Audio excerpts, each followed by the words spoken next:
হচ্ছে চুপ থাকা মানেই সম্মতির লক্ষণ, মৌনতাই সম্মতির লক্ষণ। তো সেই জায়গা থেকে আমার কাছে মনে হয়েছে আমার এই বিষয়গুলো নিয়ে কথা বলা উচিত, জাস্ট শেয়ার করা উচিত। এবং আমি কখনোই কারো বিরুদ্ধে, আপনারা যদি আমাকে একটু পর্যবেক্ষণ করে থাকেন, যদি সময় থাকে কারো, সেই জায়গা থেকে আপনারা জানবেন যে আমি কোনোদিনও কারো বিরুদ্ধে কখনো কথা বলিনি, কাউকে ছোট করে কখনো কথা বলিনি। সেটা ন্যাশনাল টেলিভিশন চ্যানেল হোক, সেটা ইউটিউব হোক, বা এখন তো ইউটিউবে অনেক বেশি মানুষ অ্যাক্টিভ, সোশ্যাল মিডিয়াতে, ফেসবুকে অনেক বেশি অ্যাক্টিভ। তো সেই জায়গা থেকে কোনোদিনও আমি কাউকে অসম্মান করে, অপমান করে, ছোট করে কথা বলিনি, এবং আমি চাইও না যে আমার দ্বারা কখনো এটা হোক। আমি আমার জায়গা থেকে যদি বলি, সাংবাদিক সম্মেলন হোক বা টিভি মিডিয়া হোক বা অন্যভাবে হোক, আমার কাছে মনে হয়েছে যে আসলে যে কিছু কিছু কোয়েশ্চেন আমার দর্শকদের মনে উকি দেয় প্রায়, সেগুলো নিয়ে যদি আমি একটু কথা না বলি, তাহলে ডে বাই ডে এটা অন্যরকমভাবে আসলে যাচ্ছে বিষয়টা। তো যার জন্য আমি হয়তোবা সব সাংবাদিক ভাইয়াদেরকে ডেকে কথা বলে বা বোনদেরকে ডেকে কথা বলে হয়তোবা আমি একটা ইস্যু থেকে আরেকটা ইস্যু থেকে আরেকটা ইস্যুতে আমি চলে যেতাম, প্রসঙ্গে কথা আসতো। তো হয়তো কিছু জিনিস স্পেসিফিকভাবে আসলে আমার শেষ করা হতো না বলা, এবং আমার যেহেতু টানা কাজ চলছে, সেই সময়টাও আমি বের করতে পারছিলাম না। তো সেই জায়গাটা থেকে আমার কাছে মনে হয়েছে যে আসলে আমি শুধুমাত্র আমার অডিয়েন্সদের জন্য বা যে সকল আমার শ্রদ্ধেয় গণমাধ্যম কর্মীরা আছেন তাদের জন্য আমি আমার কিছুটা হলেও শেয়ার করা উচিত। এবং আমি সেজন্যই আসলে শেয়ার করছি কিছু বিষয়। প্রথমেই আমি যদি বলি, কোনো একটা ঘটনায়, সেটা যে কোনো ঘটনাই হোক, যে কোনো ঘটনাই হোক, কখনো কেউ সম্পূর্ণভাবে ভুল আর কেউ সম্পূর্ণভাবে ঠিক, এটা কি হয়? আমি আমার অডিয়েন্সের কাছে আসলে বলছি যে কোনো একটা ঘটনায় কেউ 100% ভুল আর কেউ 100%ই সঠিক, এটা কতটুকু হয় আমি জানি না।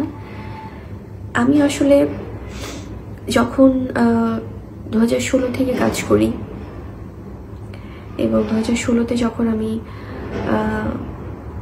শাকিব খান, যিনি আমার সন্তানের বাবা, আমার হাজব্যান্ড, তার সাথে যখন আমি কাজ স্টার্ট করি, তখন বা কাজের সুযোগ পাই, বা যখন উনি আসলে আমাকে সম্পূর্ণভাবে একজন মেন্টর হিসেবে যখন আমাকে উনি গাইড করতেন, বা আমার ফিল্মের ব্যাপারে অনেক কিছু আমার ওনার কাছ থেকে শেখা, ওনার মাধ্যমেই আমার ফিল্মে আসা, ওনার সাথেই আমার কাজ করার সুযোগ পাওয়া প্রথমেই। তো সেই জায়গা থেকে কি আমি কেন, পুরো বাংলাদেশের মানুষ, আপনারা কি জানতেন যে ওনার কোন একটা আগের কোনো প্রিভিয়াস রিলেশনশিপ বা সম্পর্ক নিয়ে? এটা কিন্তু আমরা কেউ জানতাম না, আপনারাও জানতেন না আমার যতটুকু মনে হয়। এবং আমি তো আরেকটা ডিপার্টমেন্ট থেকে এসেছি, নিউজ ডিপার্টমেন্ট থেকে, সেখানে তো ফিল্ম নিয়ে খুব একটা চর্চা হয় না, নিউজ প্রেজেন্টেশনে যেহেতু ছিলাম। সো আমি জানতাম না, আপনারাও জানতেন না। এবং তিনি তখন আমরা প্রায় দেখতাম নিউজে যিনি পাত্রী খুঁজছেন বিয়ের জন্য।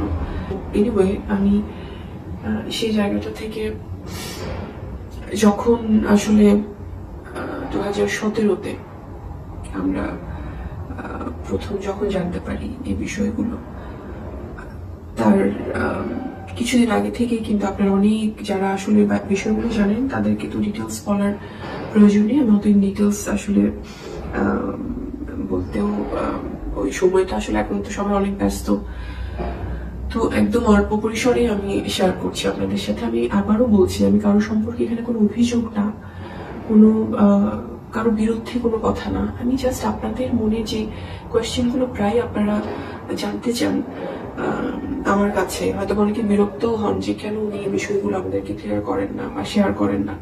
তাদের উদ্দেশ্যে আমি জাস্ট আপনাদের প্রশ্নের কিছু উত্তর দিচ্ছি। এটা কোনো কারো বিরুদ্ধ দিয়ে কোনো কিছু না, বা কারো কমপ্লেইন কারো বিরুদ্ধে করা না। তো সেটা আসলে আমরা অনেকেই জানতাম না, এবং যখন আমরা 2017-তে জানতে পেরেছি, এবং তার আগে কিছু বিষয়ে উনি আমাকে সবসময়, তার কিছুদিন আগে থেকে উনি বলতেন যে কিছু জিনিস শেয়ার করবেন এবং বলতে চান। তো এইভাবে আসলে বলছিলেন, এবং একটা মানে যেহেতু আমরা সবাই সিঙ্গেল ছিলাম তখন, এবং উনি ওই প্রেজেন্টেশনটাই ছিল, এবং হয়তো বা উনি শেয়ার হয়তো ভেবেছে পরে করবে, বা আমি জানি না ওনার কি ভাবনা ছিল।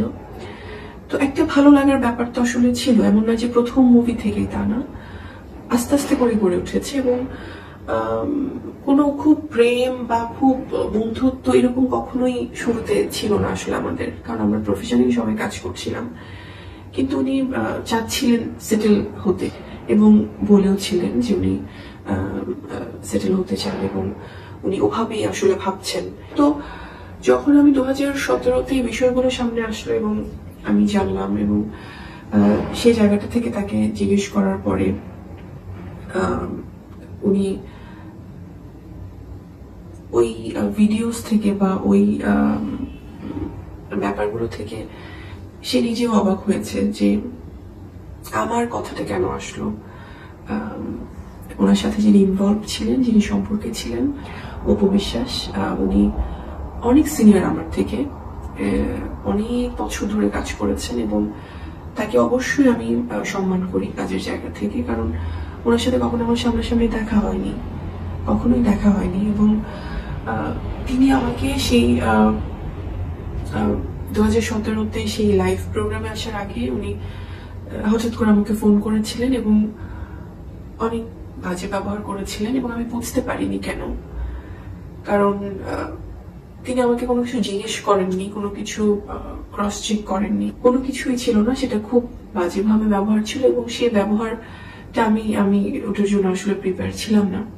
উনি ফোনটা রিসিভ করার পরপরই, যেহেতু একটা আননোন নাম্বার থেকে অনেকবার ফোন আসছিল মধ্যরাতে, ভোরবেলা এবং তারপরের দিন, তো সেই জায়গা থেকে আমি ভাবছিলাম যে পরিচিত কেউ কিনা ফোন করছে।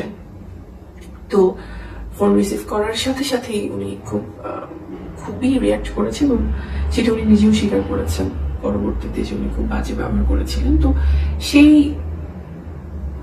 কষ্ট থেকে কিন্তু আমি আসলে তারপরে ওনার প্রোগ্রামে আসার পরে আমি কিন্তু স্ট্যাটাস দিয়েছিলাম, এবং এই স্ট্যাটাসটা নিয়েও অনেকে বলেছেন যে কেন দিল, কেন এরকম করলো। আমি কিন্তু আসলে অত কিছু ভেবে করিনি।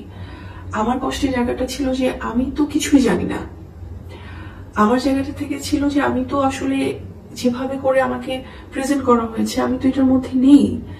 আমি এসেছি কয়দিন, এবং এই বিষয়গুলো তো আমি জানছি না, তাহলে কেন আমাকে এভাবে হিউমিলেট করা হচ্ছে, বা এভাবে আমাকে আমার নামটা ইনভলভ করা হচ্ছে। তো সেই কষ্টের জায়গা থেকে কিন্তু আমি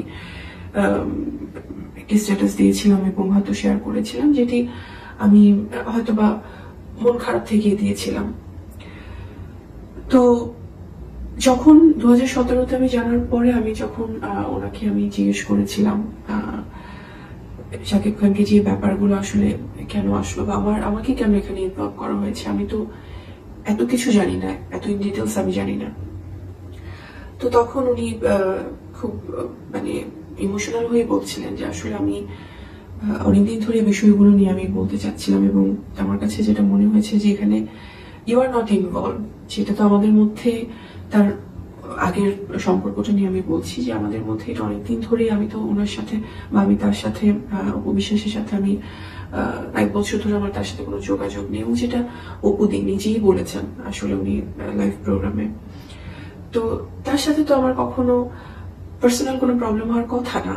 তো যাই হোক, এটা খুব অন্যভাবে এসেছিল, এবং সেই জায়গাটা থেকে তো আমি তো মানে নিজেই খুব অবাক হচ্ছিলাম যে কেন এরকম হলো। তো কারণ আমরা সবাই তো জানতাম যে উনি ওভাবেই আসলে উনি সিঙ্গেল, বা ওনার ভালো লাগার জায়গাটা উনি আমাকে শেয়ার করেছিলেন। আমিও দীর্ঘ বেশ কিছুদিন কাজ করার পরে আমার কাছে মনে হচ্ছিল, কারণ অলরেডি আমরা অলমোস্ট বেশ কয়েকটা প্রজেক্টে তখন কাজ করছিলাম। তো আমি যদি জানতাম যে ওনার জীবনে এরকম জটিল কোনো অবস্থা উনি পার করছেন, তাহলে নিশ্চয়ই আমি সেই জায়গা থেকে ইনভলভ হওয়ার কোনো প্রশ্নই ওঠে না আসলে। কারণ কেন আমরা সবকিছু জেনে শুনে আসলে কোনো প্রবলেম ক্রিয়েট করার, আমার মনে হয় যে সেই মানসিকতার আমি না, যারা আমাকে কাছ থেকে দেখেছেন তারা জানেন।